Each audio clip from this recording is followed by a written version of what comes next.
MatchStick Men. What was this movie? Was it good? No. Who is a matchstick man? Why did the plot not move for an hour and 45 minutes before suddenly kicking into overdrive for the last 10? Like, seriously, this is an entire scene about crumbs being on the carpet. You didn't take your shoes off! Okay, I'm taking the shoes off. Okay, buddy. All this and more on this episode of Movie Review. That was quite an intro, wasn't it? Hope that it was funny. Although, that wasn't funny, there's no hope for the rest of this video. Anyways, MatchStick Men plays host to Nicolas Cage as its main character. He plays Roy, a mentally disturbed man with OCD disorder. Together with his partner Frank, they work together at a makeshift call center where they try to scam the local populace out of their money through a variety of means. One of the first scenes in the movie is actually Roy and Frank scamming some poor old woman out of her money.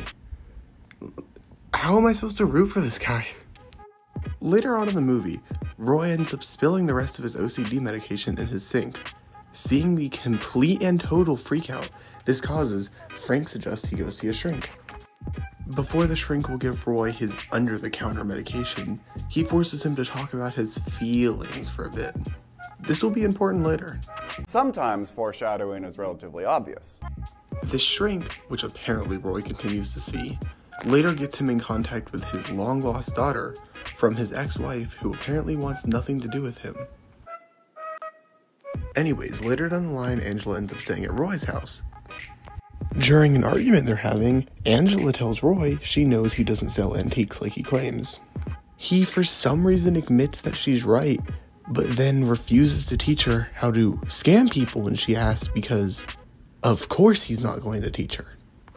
For some reason, the movie thinks the most logical next step is for Angela to start bragging to her father about her exploits, which then somehow convinces him to teach her how to scam innocent civilians? Later on, after robbing a rich client, he then discovers the theft and attacks Angela, a 14-year-old girl, as Roy tries to make his escape.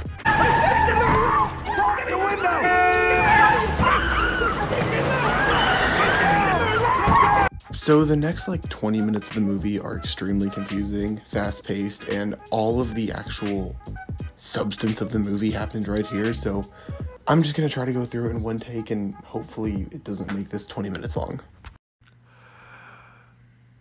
Okay, let's go. Angela and Roy start living a normal life again before one day coming home to Roy's house to see Bruce McGill, the guy who they scammed at the airport and that attacked Angela, is waiting for them and has beat up Frank. Angela shoots Bruce, Roy says he'll take the blame, sends Frank away with Angela to protect her, then gets knocked out by Bruce, who's apparently not dead. He wakes up in a hospital with detectives. He asks for his shrink, and then tells the shrink the combination to his safety deposit box, which is where all his money is stored, so that Angela can have it and live a good life. So next, he passes out and then wakes up again in the hospital, which now looks like the intro to The Walking Dead with lights flashing and nobody there.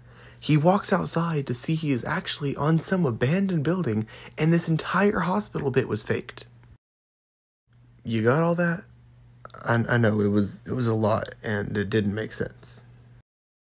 So it turns out that Frank, the shrink, and Angela were all working together to scam Roy. Frank sent Roy to the shrink, who then set Roy up with his daughter, Angela. This turns out to not be his daughter, and this entire thing was faked so that Angela could be given the code to the security box by Roy, who thought she was his daughter.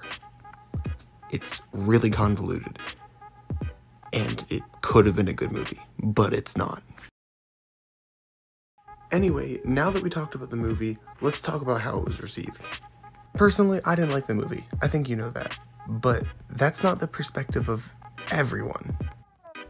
One review I looked at, which was by, I'm not even going to attempt that name, focused more on the emotional portrayal, the set design, the well-orchestrated writing, and the strength that the movie carried throughout. Not many people saw it like that, but did. You also have reviews from people that did hate the movie. I mean, hate might be a strong word, but they do go on to speak about how any talent the actor showed was covered up by editing, how the director wouldn't let Nicolas Cage really portray his character to the fullest extent, and how the plot was a jumbled mess. I tend to agree. Overall, this movie was okay. Like 3.5 at max. While Nicolas Cage did do a great job of portraying a character with OCD, the sloppy editing and director's oversight covered it up. There were so many scenes in this movie that could have been good, but they had the characters make dumb decisions or illogical choices that really just took me out of the movie. In the end, would I recommend this movie? No.